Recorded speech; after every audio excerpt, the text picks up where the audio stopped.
begin to use gadgets like bananas. They use carrots. They use bananas. They use cucumber. It's episode 218 of Radio Free Innsmouth, and within our standard 2-week rotation that we've had going for a bit, that means this week it's time to cover another really weird Japanese band that only I like. Oh yeah, baby, like the big ass cigar, right? Hell yeah, hell to the yeah. So this week it's Matenrou Opera, a band some of you may be familiar with since they're one of the more notable newer Visual Kei bands. Matenrou Opera in combined Japanese and English essentially means skyscraper opera, and according to interviews, they've called themselves this because they combine modern, heavy metal, extreme metal elements, hence the skyscraper there, with old school classical music elements, hence the opera. Everybody got that? Now, I found out about these guys because they were a very early signing to Kamijo, yes, that guy's label, Shiro Artist Society, and in fact, the most famous guitarist from Matenrou Opera, Anzi, happened to play live guitars for Kamijo's solo band. This kind of speaks to an interesting phenomenon within Visual Kei, wherein despite some overlap with like the whole idol scene in terms of sales figures and record distribution, the scene functions in a more underground metal adjacent sort of way, wherein, a band will start in somebody's garage, and then somebody from a larger Visual Kei band will see them at a live show and like think that they're pretty awesome and go and get them signed. Or else in the case of Kamijo, somebody might be working as a roadie for like a larger Visual Kei band and end up leaving to start their own Visual Kei band influenced by their experiences on the road doing all that guitar tech type shit. This also leads us to another interesting thing I've noticed about Visual Kei, in that it is not very pretentious. What? Which I know is really hard to believe when you got bands that look like... And they're doing songs with lyrics in Japanese, English, French, and German about the finer points of Baroque architecture. But hear me out. So in the 80s, there was a couple of bands running around. They were called Metallica and Pantera. Perhaps you've heard of them. Perhaps you've even heard of the infamous Wall of Spit incident involving James Hetfield, the guitarist of Metallica, and at that point, Diamond Darrell, the guitarist of Pantera, wherein James Hetfield started hawking loogies on this giant wall full of pictures of dudes from glam rock bands, like your Motley Crues, your Dawkins, your Twisted Sisters. And then Dimebag Darrell, who happened to be in a pretty glammy style metal band, ended up joining him within this loogie hawking extravaganza. Metallica was running around in the 80s, big on sort of being like anti-hair metal. And then in the 90s, they went on to actually do something way gayer than hair metal. And it was pretty fucking cringe. Contrast that with X-Japan, who were active at the same time. They went just as fast and hard as Metallica with the thrash metal stuff, but they also actually incorporated a whole lot of like glam metal aesthetics and hair metal style songwriting, especially with like the more power metal oriented shit they did. And then in the 90s, when X-Japan broke up and like alt-rock got really big, Hide's solo album Hide Your Face, you see what he did there? Get it? Because the X-Japan guitarist's name was Hide, and it looks like the word hide. He's hiding his face. There's a mask on the album cover. This album actually managed to be very 90s and almost kind of alt-rock sounding, as you're hearing right now, but at the same time it's not shitting on 80s metal in the same way a really pretentious dude like Kurt Cobain would. It still keeps all those old X-Japan influences from like 80s shred metal while also being sort of an alternative rock album. That's what I mean when Visual Kei is less pretentious. They can have music that sounds like it's of its time, like that one, that's like 96 or whatever, and it sounds like 1996, without buying into sort of like the weird intergenerational or inter-style strife that causes a lot of drama in guitar playing magazines. Matenrou Opera is very much like that, especially in their early career. They sound like a 2006-2007 band, but at the same time, they're also a power metal band. And this is because they're a very weird power metal band. Okay, look, you've got like a spectrum of Japanese power metal. You got to think all the way over on the right, the hardline conservative power metal for the sake of power metal bands. Who you got there? Galnerius, all right? There's a band, they don't have like any weird visual elements at all outside of occasionally like wearing eyeliner or dyeing their hair and the fact that they used to be in a Visual Kei band called fucking Auschwitz. For the most part, you wouldn't even know they were a wacky Japanese band unless you saw pictures of them or picked up on the guy's accent. You'd think that Versailles would be way at the other end of the spectrum because of how like weird and bizarre their music was, which you would know about if you listen to my episode on them. Not really though, they're more like radical centrists on the weird Japanese power metal question. They're definitely bizarre, but if you want to talk about total out of left field, super weird take on power metal, that's when you get to Matenrou Opera, particularly on their first album, which features a lot of groove metal that sounds very 2006, 2007 on the surface, but is actually somewhat similar to older Sabbath. But yeah, then a lot of the vocal experimentation here is also very 2000s sounding. That vocalist, a man by the name of Sono, is one of the two major songwriters in the band, the other one being the keyboardist, Ayame. But you can obviously tell by the prominence of vocals and keyboards. But speaking of vocals, check this out. They can transition very seamlessly from that sort of alt-rock whispering into this very unique take on power metal vocals. This guy has a hell of a voice, somewhat Jeff Tate sounding, but a little more harsh and desperate, and yet at the same time cleaner in other ways. I don't know, really weird vocals.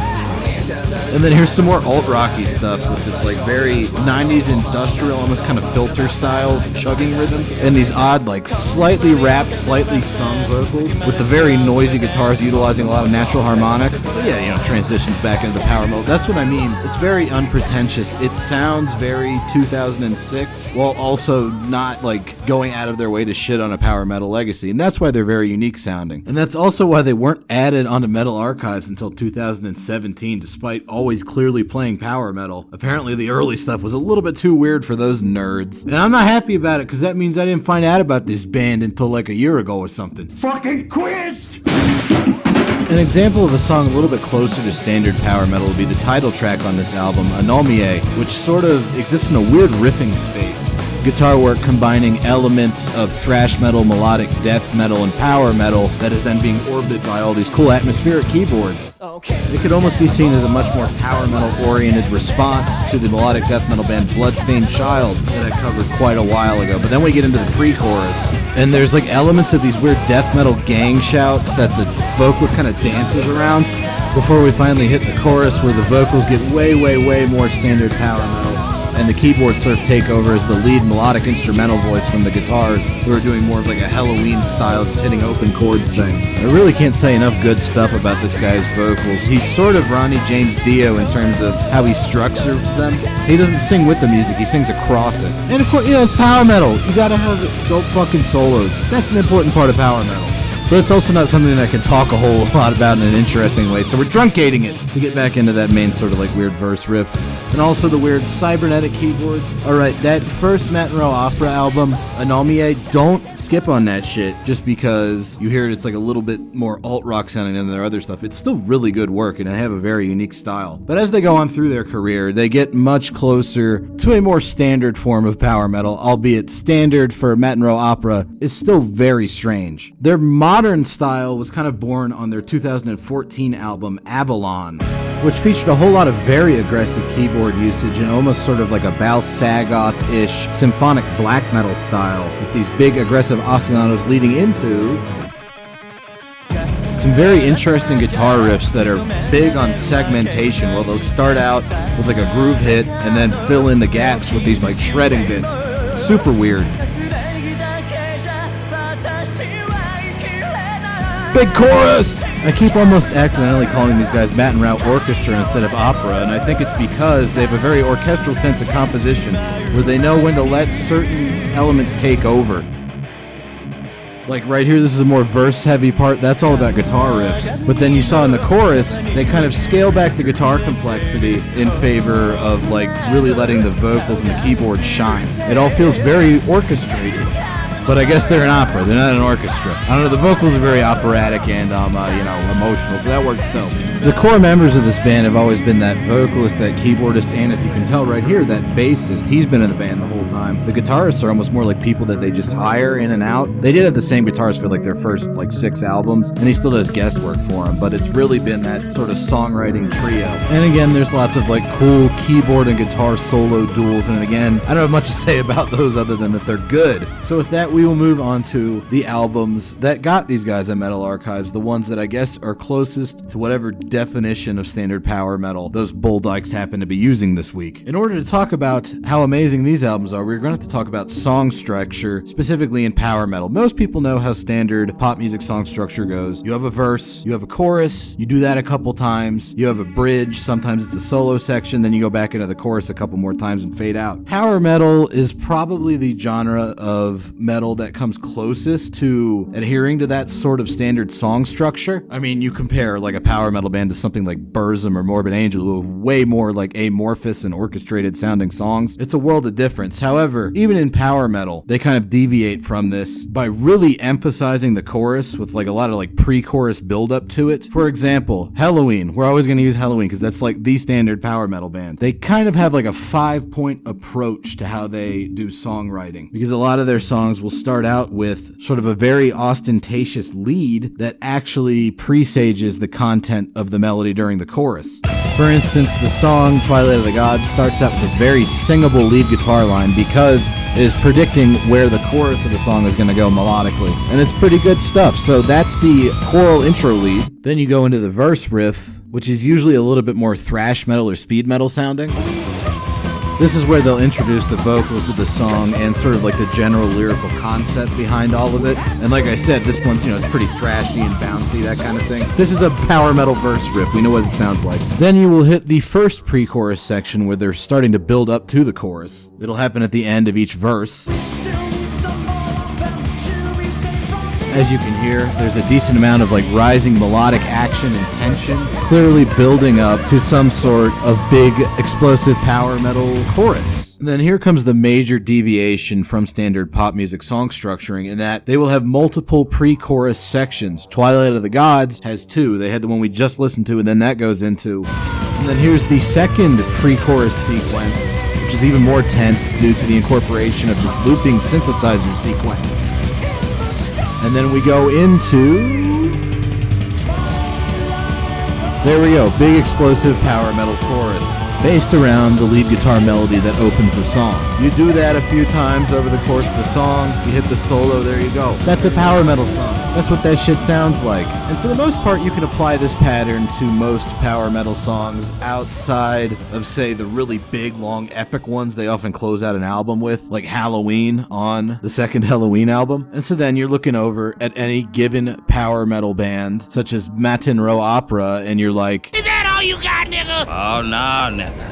That's just the tip of this iceberg." Because more often than not, one of the defining features of Matenrou Opera is their very experimental approach to song structuring. And this goes back to a point I made earlier on with the sense of continuity between various Visual Kei bands. For this one, we're going to have to go back to Mana from Alice Miser, because not only is he like a titan of a figure within this musical scene, he also established a lot of songwriting conventions for it, and I don't know, I just like him, he makes me smile. But his whole deal was, even as he learned how to play like all these different musical instruments, he would never study music theory because he always wanted his songs to be more like free-flowing. And that's how you end up with a band like Moi de Moi, where you have stuff that should be like power metal, but it's structured more like a black metal song. So that was big for Visual Kei, that very grandiose orchestral approach to song structuring. That filters down to Kamijo, who is definitely more standard power metal than Mana is, but his songwriting style is still pretty out there, because he'll start a song out with something that you think is going to be that standard lead guitar melody that's going to predict the chorus.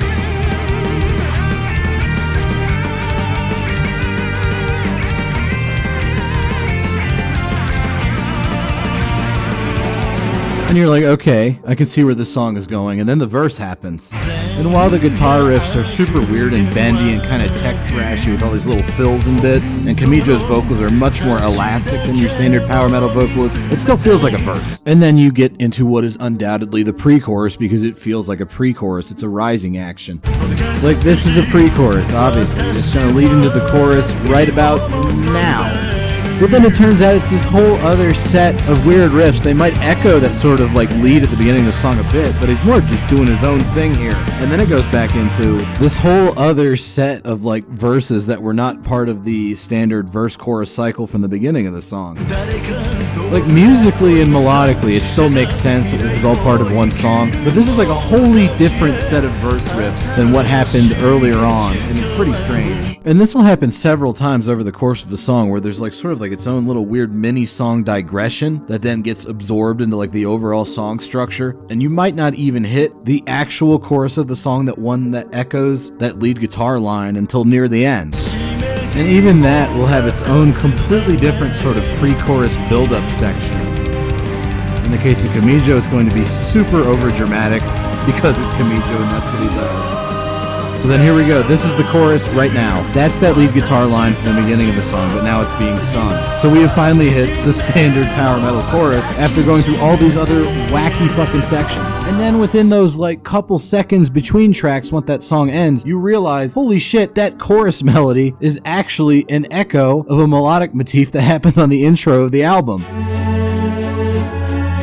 We're talking about this little piece of orchestral goodness right here with the ascending strings and the very emotional, dark feel to it. And then you start thinking even more and you realize, holy shit, this melody shows up all over the album in different forms. Like this one right here where it's mostly just vocals and orchestra, or earlier on we played that version of it where it was all just like super heavy metal guitars, or in the chorus to a power metal song. But that is some wacky songwriting. It starts out with Mana from Malice Miser and Moi de Moi. It is then developed into more of a pure power metal form by Camijo, and then it reaches its apotheosis in Matenrou Opera, where if you were to like structure a Halloween song, it'd just be like 5 circles in a row. The structure of a Matenrou Opera song looks like some fucked up wacky protein molecule. This is especially noticeable on their later material, which is closer to standard power metal and yet even more weird and complex. Like right here, this sounds like the lead melodic guitar intro, and then when the verse kicks in, guitar style completely changes. He starts doing these weird psychedelic bar chord things. Not the usual sort of standard riff that you would play over this kind of like power metal double bass. But then once you get to the second time this verse loops, it gets heavy again. It starts turning into a pre-chorus within the structure of the verse itself. That's interesting. They're increasing the guitar heaviness in the middle of a verse, so you have like an abrupt pre-chorus, and there's the chorus. And it's heavy as shit. Listen to those vocals. It's gonna put some hair on your balls. But what if I told you structurally this isn't like the real big chorus of the song? It sounds like the big chorus, but then they're almost gonna go into another song within the song. Very much in a Camijo style, but even more complicated. Because now this sounds like a chorus, doesn't it? This is like a post-chorus that's building up into even weirder stuff. And obviously those keyboards are great. You're listening to them right now. They're awesome. And this is going to lead into a whole other set of like sub-verses and sub-choruses right around here. This is almost like a Rotting Christ riff, that palm-muted melodic stuff. Showing off their heavier roots.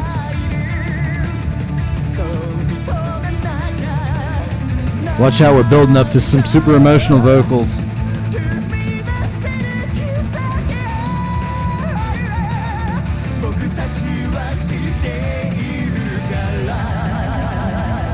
Okay, we're finally back into that normal chorus riff. But what if I told you we weren't even halfway through how weird the song structure gets? Son of a bitch. Whoo! Coming out of the obligatory guitar solo, we land in the middle of this whole new section. Much more mid-pace, much more kind of like atmospheric keyboard heavy, with these big heavy guitar chords kind of like marking out different points of emphasis. This band has big power metal chorus energy in parts that aren't even actually the big power metal chorus trademark, copyright 1987 Halloween. Full stop.